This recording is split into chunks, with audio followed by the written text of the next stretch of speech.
এখন বেচারা অমৃতা সিনহার বিরুদ্ধে ওদের ক্ষোভ। আমি বলেছি যে ওরা একটা লিস্ট তৈরি করুক, সেই লিস্টে যে বিচারপতিরা থাকবে তার মধ্যে কুণাল ঘোষ থাকুন আর ওদের কয়েকজন নেতা থাকুন, তারা আদালতের চেয়ারে এসে বসুন, আমরা সওয়াল করে ওদের কাছ থেকে অর্ডার বার করবো। আমি বলছি মানটা কি এবং অসম্মানটা কি, এই দুটো বোধ থাকলে পরে কেউ কথায় কথায় ডিফেমেশন নোটিশ দেয় না। আমার খুব বিনয়ের সঙ্গে বলতে কষ্ট হয়, তো বলি ওদের না আছে মান, না আছে অসম্মান বোধ। একটা সাংবাদিক হিসেবে নিজেকে দাবি করেন, কিন্তু সাংবাদিকের স্বাধীনতা, সেই স্বাধীনতাকে কারবার জন্য হুমকি দেন, ভয় দেখান, পুলিশ দিয়ে ডেকে পাঠান, আবার কি ডিফেমেশনের নোটিশ দেন। কিসের ডিফেমেশন? কে ডিফেম করেছে তাকে? তিনি কুৎসামূলক মন্তব্য করেন, তার পাল্টা আরও কুৎসামূলক মন্তব্য এসছে। আমি যে ডিফেমেশন নোটিশটা দেখলাম, যেটা পাঠিয়েছে বঙ্গ টিভিকে, সেটা দেখলাম তো হচ্ছে একটা কুকথার প্রত্যুত্তর। তাতে বঙ্গ টিভির কী করার আছে? বঙ্গ টিভি তো নিজে কোনো না। কালকের যে রায়, কুণাল ঘোষের একটা টুইট দেখছি, কুণাল ঘোষ একটা টুইট করেছেন যে বিচারপতিরা মামলা নিয়ে বিভ্রান্তিকর বিচ্ছিন্ন মন্তব্য করতে পারবেন না, নজরদারির নামে তদন্তেই হস্তক্ষেপ করতে পারবে না, ইডি নিয়ম মতো কাজ করবে না, আর মামলা সংক্রান্ত ভুল রিপোর্টিং বা বিভ্রান্তিকর রিপোর্টিং করা যাবে না। বলছে এইরকম কোনো কিছু আছে রায়তে? আসলে এটা হচ্ছে কুণাল বাবুর মনের ইচ্ছার কথা উনি প্রকাশ করেছেন, আদালতে রায়ের কথা প্রকাশ করেন। এই জিনিস কুণাল বাবু নিজে জানেন। যখন আমরা সুপ্রিম কোর্টে সারদার মামলা করছিলাম, তখন তৃণমূল কংগ্রেসের পক্ষ থেকে, তৎকালীন রাজ্য সরকার মমতা সরকারের পক্ষ থেকে সুপ্রিম কোর্টে বারবার আবেদন করা হয়েছে যে প্রেস যেন রিপোর্ট না করে, কেন যা প্রেসে বেরোচ্ছে, রোজই তখন বেরোচ্ছিল বিভিন্ন পত্র পত্রিকায়, সুপ্রিম কোর্ট তাদের দাবির কোনো রকম গ্রাহ্যই করেনি, মান্যতাই দেয়নি। এবং গতকালও যা সুপ্রিম কোর্টে গিয়েছিলেন ওরা এইসব দাবি নিয়ে, সুপ্রিম কোর্ট গ্রাহ্যই করেনি। সুপ্রিম কোর্ট বলেছে যদি কিছু বলার থাকে কলকাতা হাইকোর্টের ডিভিশন বেঞ্চে বলে, আমাদের এখানে না। এবং ডিভিশন বেঞ্চে গেলে ডিভিশন বেঞ্চও ফেরত পাঠিয়ে দেবে। বিচারপতিরা মামলা শুনতে গিয়ে কি মন্তব্য করবেন কি মন্তব্য করবেন না, এটা ঠিক করবে কে? এটা ঠিক করে দেবে কুণাল ঘোষ? তো মহা মুশকিল হয়ে গেছে। এরা নিজেদের কি মনে করে? নমস্কার দর্শক, আমি রোজিনা রয়েছি আপনাদের সঙ্গে। আপনারা জানেন অভিষেক ব্যানার্জি সুপ্রিম কোর্টে যে আবেদন করতে গিয়েছিলেন সেটা রীতিমতো খারিজ করে দিয়েছেন সুপ্রিম কোর্ট। কিন্তু অভিষেক বন্দ্যোপাধ্যায় বা এই শাসক দল কোথাও কি মাননীয় বিচারপতি অমৃতা সিনহাকে ভয় পাচ্ছেন? কারণ কেন বারবার এই এজলাস থেকে মামলা সরানোর আর্জি কেন বলুন তো? আমরা জানি সম্প্রতি অভিজিৎ গঙ্গোপাধ্যায়কেও সরতে হয়েছিল তার মামলা থেকে, আবারও প্রচেষ্টা অমৃতা সিনহাকে সরানোর। আমার সঙ্গে রয়েছেন বিশিষ্ট আইনজীবী বিকাশ রঞ্জন ভট্টাচার্য, কথা বলার চেষ্টা করব। আসলে ওরা তো গোটা বিচার ব্যবস্থাকেই ভয় পাচ্ছে। ওদের ধারণা যে বারে বারে সুপ্রিম কোর্টে গেলে পরে সুপ্রিম কোর্ট ওদের পক্ষে রায় দেবে। আজ পর্যন্ত কোনো রায় সুপ্রিম কোর্ট ওদের পক্ষে দেয়নি। খালি একটি রায়ে, যেখানে অভিজিৎ গঙ্গোপাধ্যায়ের ইন্টারভিউ নিয়ে অভিষেক বলেছেন আমার নাম করে ইন্টারভিউ করেছেন, শুধু সেই মামলাটাই প্রধান বিচারপতি কলকাতা হাইকোর্টের চিফ জাস্টিসকে বলেছেন তুমি এটা অন্য কোনো জজের কাছে শুনানির জন্য দিয়ে দাও। এবং সেই মামলা শুনানির জন্য গিয়েছে অমৃতা সিনহার কাছে।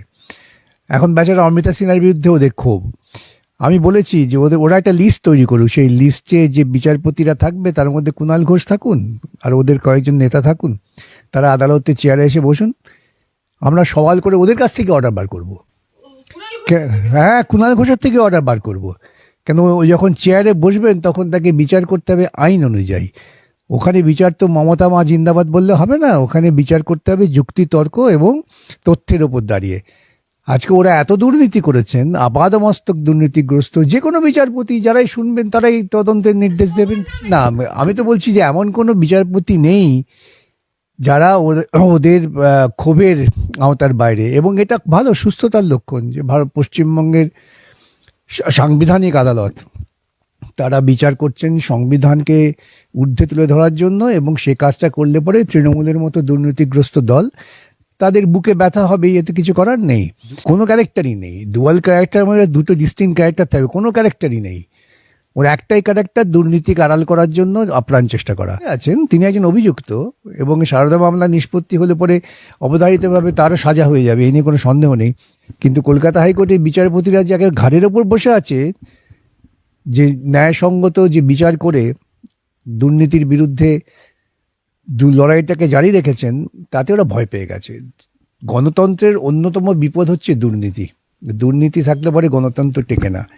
তো ওরা দুর্নীতি করে গণতন্ত্র সর্বনাশ করতে চাইছেন এবং তার বিরুদ্ধে আমাদের প্রত্যেককে লড়াই করতে হবে। এক ছোট পোর্টাল হিসেবে যেমন আপনারা বঙ্গ টিভি লড়ছেন, আদালতে আমরা লড়ছি, সমাজে সাধারণ মানুষ লড়ছেন, 1000 দিনের ওপর ছেলে মেয়েরা বসে আছে, প্রত্যেকেই দুর্নীতির বিরুদ্ধে। মানুষগুলো অসহায় মানুষগুলোকে বোকা বানাবার অনেক চেষ্টা এদের থাকে। গিয়ে কি হলো, সে একই কথা যা 3 বছর আগে বলেছে, আইনি জটিলতা কাটলে। আইনি জটিলতা তৈরি করেছেন তো ওরা, বেআইনি কাজ করে আইনি জটিলতা তৈরি করেছে। এটা পাপ নয়, এটা দুর্নীতিমূলক প্রক্রিয়া। প্রায়শ্চিত্ত হবে যখন ওদের ঘাট ধরে তাড়িয়ে দেওয়া হবে পশ্চিমবঙ্গ থেকে, সেটাই হচ্ছে প্রায়শ্চিত্ত। আমি বলছি, এই যে একটা মান সম্মান শাসক দলের, এই যে আমাদের খবর পরিবেশনে সব সময় যেটা অভিষেক বন্দ্যোপাধ্যায় বন্ধ করতে চাইছেন, রুজিরা বন্দ্যোপাধ্যায় রিট ফাইল করে হাইকোর্ট থেকে একটা অনুমতি নিয়েছেন, অভিষেক বন্দ্যোপাধ্যায় সুপ্রিম কোর্টে দ্বারস্থ হচ্ছেন যে মান সম্মান চলে যাচ্ছে। এমনকি কুণাল ঘোষ রীতিমতো আমাকে তার মান সম্মান চলে গেছে এই নোটিশও ধরিয়ে দিয়েছেন, এই দর্শকরা জানে।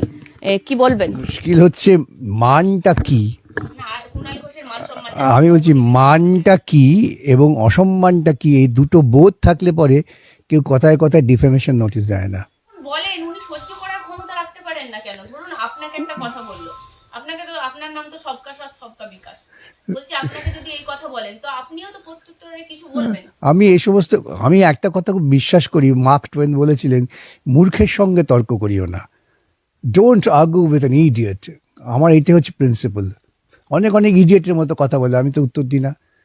আমি কোনো পোস্ট করলাম, সেই পোস্টের বিরুদ্ধে পাল্টা বক্তব্য, পাল্টা যুক্তি কারণেই এমন সমস্যা কথা বলে যেটা মনে হয় ইডিয়েট কথা বলছে। দেখবেন অনেকের ক্ষেত্রে আমি উত্তর দিই না। আমাকে অনেকে বলেন কেন উত্তর দেন না, বললাম আমি মার্ক টোয়েনকে ফলো করি। বলছি, শাসক দলের প্রধান মুখপাত্রের ঘুম কাটতে পারছি না কি হবে? এটাই তো কাজ। সংবাদপত্র সেদিনই সংবাদপত্র হিসেবে মানুষের মর্যাদা পাবে যেদিন তারা শাসকের ঘুম কেড়ে নেবে। ওয়াশিংটন পোস্ট পৃথিবীর বুকে সম্মানীয় একটি পত্রিকা হয়েছিল যখন তারা নিক্সনের ওয়াটারগেট কেলেঙ্কারি প্রকাশ করেছিলেন। নিক্সনও প্রচুর চেষ্টা করেছিলেন এই ওয়াশিংটন পোস্টকে দমিয়ে রাখার, কিন্তু সেখানকার সাংবাদিকরা মাথা উঁচু করে লড়াই করে গেছেন। এটাই তো সাংবাদিকদের কাজ। আইনজীবীরা আমার সম্পর্কে বলছেন আমি নাকি বিরোধী দলের মুখপাত্র। হলো বিরোধী মুখপাত্র, ক্ষতি কি? শাসক দলের মুখপাত্র হয়ে যদি বড় বড় পত্রিকা থাকতে পারে যাদের টাকা দিয়ে শাসক দল কিনে নিতে পারেন, সেখানে বিরোধী দলের মুখপাত্র যদি ছোট ছোট পোর্টাল থাকে তা ভালো, তো সেটা উচিত। তো আমি তো চাইবো সবসময় যে আমার বিরোধী পক্ষের কি বক্তব্য জানতে।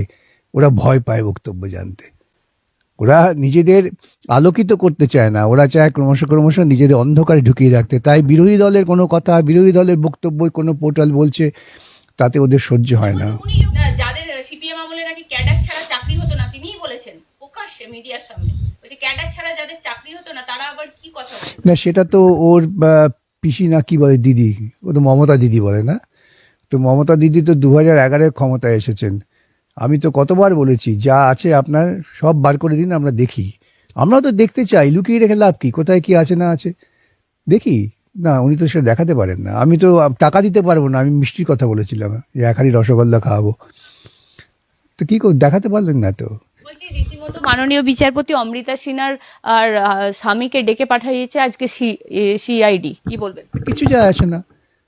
প্রত্যেকটা নাগরিক তার কাজকর্মের জন্য, যদি সে বেআইনি কাজ করে থাকে নিশ্চয়ই আইন আদালত দেখবে, আর যদি তাকে ফাঁসাবার জন্য অন্য কেউ কিছু করে থাকে সেটাও আইন আদালত দেখবে। শিরদাঁড়া, আমি বললাম তো, কলকাতা হাইকোর্টের বিচারপতি শুধু নয়, সুপ্রিম কোর্টের বিচারপতিরাও, ওদের প্রচুর পয়সা আছে, ওরা পয়সা দিয়ে বড় বড় ভারতবর্ষের শ্রেষ্ঠ, তথাকথিত শ্রেষ্ঠ আইনজীবীদের নিয়োগ করেছেন। এই সাধারণ গরিব চাকরি প্রার্থীদের পদে পয়সা নেই, তারা ওই এক মানে হতভাগ্য আমাদের ছাড়া কাউকে পান না খুঁজে, তাই আমাদের করতে হয়। কোথাও তো কোনো রেহাই পাননি আজ পর্যন্ত। সুপ্রিম কোর্ট তো কোনো আদেশ খারিজ করেনি। এই এত বড় দুর্নীতির মামলা এতদিন সুপ্রিম কোর্ট তো বলে দিলে কিচ্ছু না। আমরা কেন টাকা আসবে না?